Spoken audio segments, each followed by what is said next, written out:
Morning everybody, welcome back to another Moltman episode. It's like 6:50. I got up a little late. I wanted to get up before the sun came up. I want to do a little scouting for turkeys this morning, so it's supposed to rain here I think at like 11 o'clock today, so I'm gonna head out to the ranch real quick and see if I can't get a turkey to strike up. And I'm just trying to figure out where I'm gonna hunt opening morning, which is Saturday, this coming Saturday. So grab a little slate call and we're out of here. If I can get some turkeys to pop off this morning, I might be hunting out here this weekend.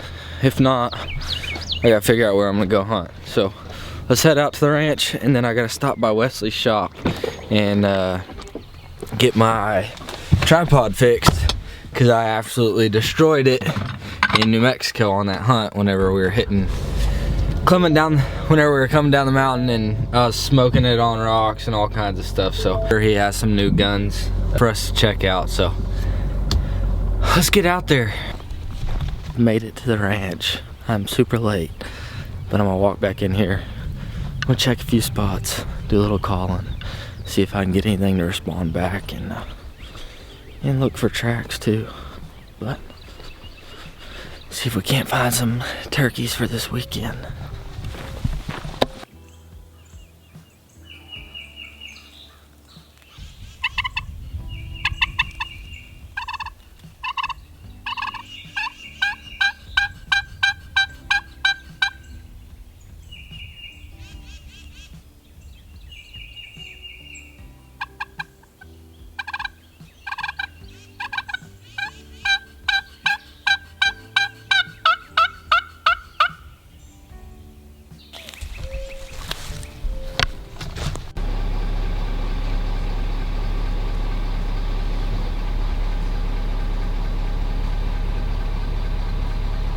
Little hen, where's the tom? What? It was what? So it's this guy. This is the hook. So this hook prevents it from going all the way up. No, but it wouldn't slide at all.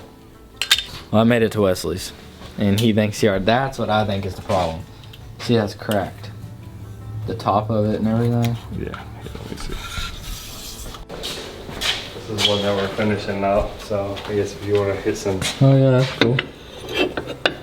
Yeah. Little breast cancer awareness gun. Yeah. That's awesome. Little baconator paint job, so that looks pretty sick. That's sweet. Is that for the 375? Yeah.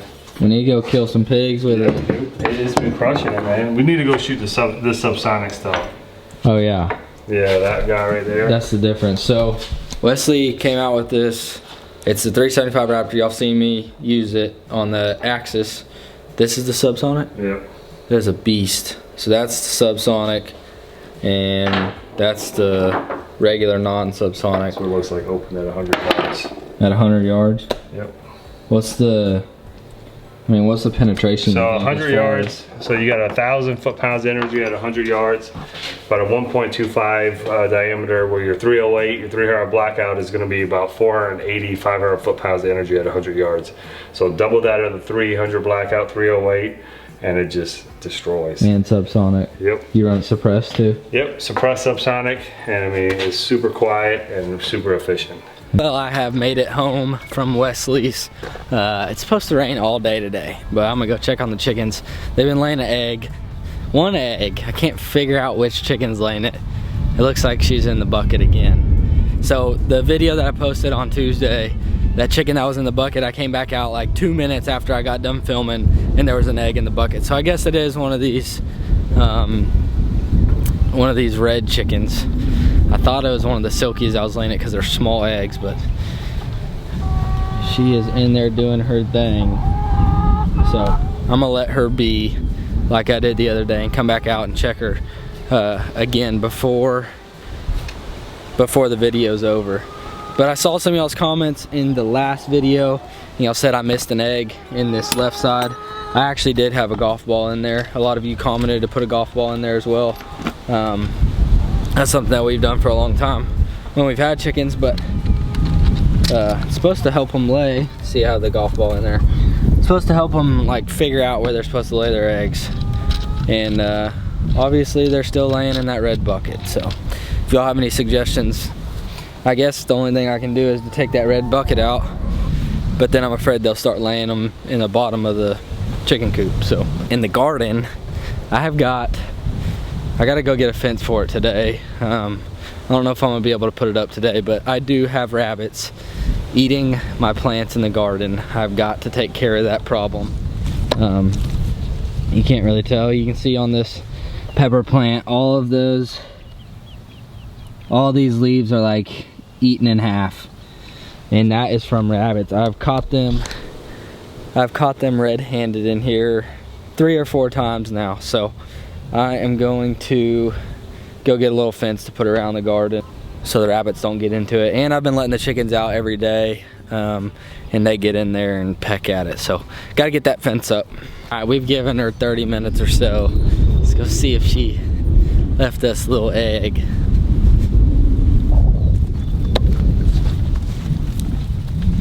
If I can see it from here. We got us an egg.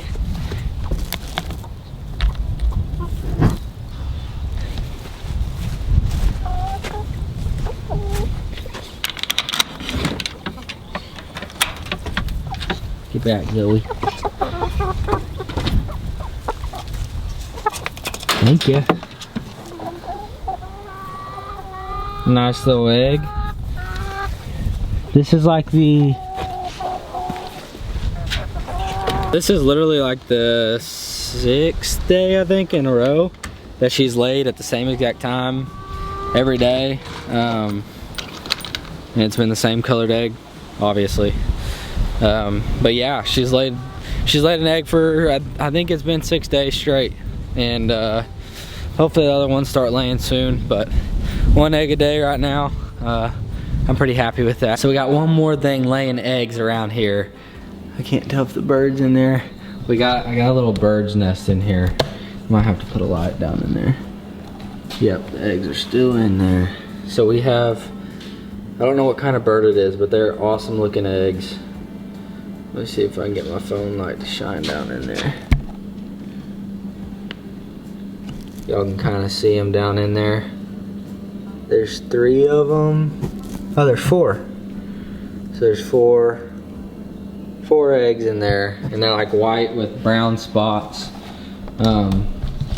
I've literally like checked on it every day, and I've had the bird fly like an inch from my face getting out of there. But I leave the door open for them, at least till these little babies get big enough to fly out themselves. Oh, there he is right there. He just flew out the door. I don't know if I caught that or not. The video's kind of jumping around everywhere. I was planning on going to do trot lines. There goes that bird again. I want to put trot lines out and then get washed away, so I just decided to kind of hang out at the house today. But a lot of you have been commenting for me to do the beaver tail wallet, so I'm gonna get started on that today and skin it out. This is a really small beaver tail. It's probably only, I don't know, 10 inches long by maybe 4 inches wide, so it's a really small beaver.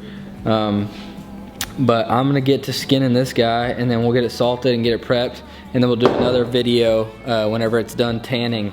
And I'm gonna see if my buddy actually does a lot of leather work, so I'm gonna see if he can help me out, and we can sew up a wallet, or maybe just like a little like a card holder or something, because this thing's not very big. I don't know if I can make a full wallet out of it, but we'll get it tanned and take it over to him, see what he thinks he can do with it, and I'll film that whole process. So let's get to skinning this guy and get it salted.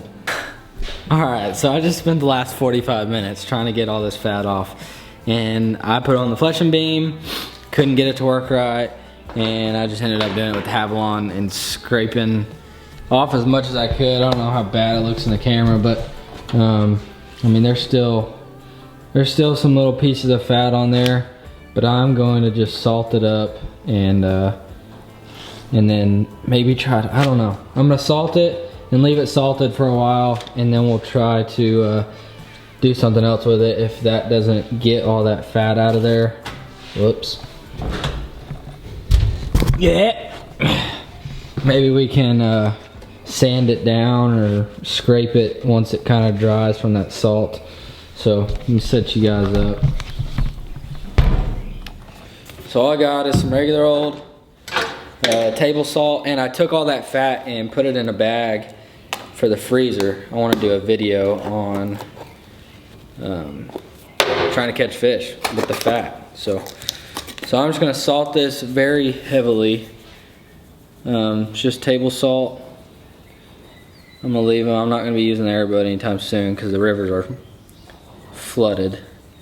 So I'm just gonna leave them right here.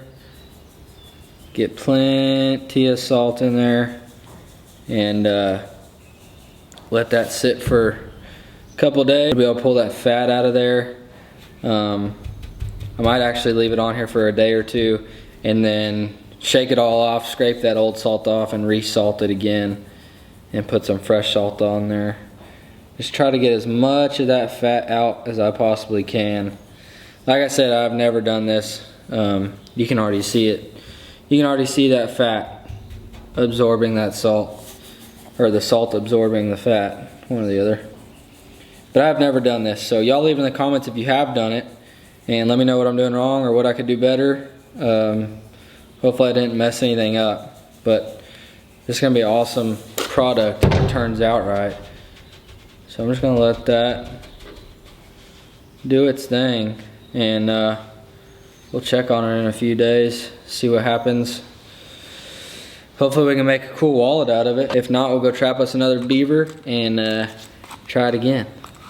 That is what they look like after they have been salted. Hopefully that works. We'll add a little bit more here on the tail end. Make sure everything gets salted. Just like that. Today, since it's gonna be raining, I'm not gonna be doing anything. I'm starting on all of these hides right here. I gotta get to them. So those will be some upcoming videos. It's gonna take me over a week to get all this stuff done and like it needs to be. So I'm gonna start on those today. I hope you guys enjoyed this video. I know it's kind of all over the place, vlog style video, and it's supposed to rain for the next week, but turkey season starts Saturday. So get ready for turkey videos. You're on my Instagram, so if you don't follow me on Instagram, the link will be in the description. What would y'all rather see me turkey hunt with? A recurve bow, a regular compound bow, shotgun, or the air gun? So y'all leave in the comments, and go check out my Instagram if you haven't. And until next time, make sure you hit that subscribe button, hit the thumbs up, and eat good.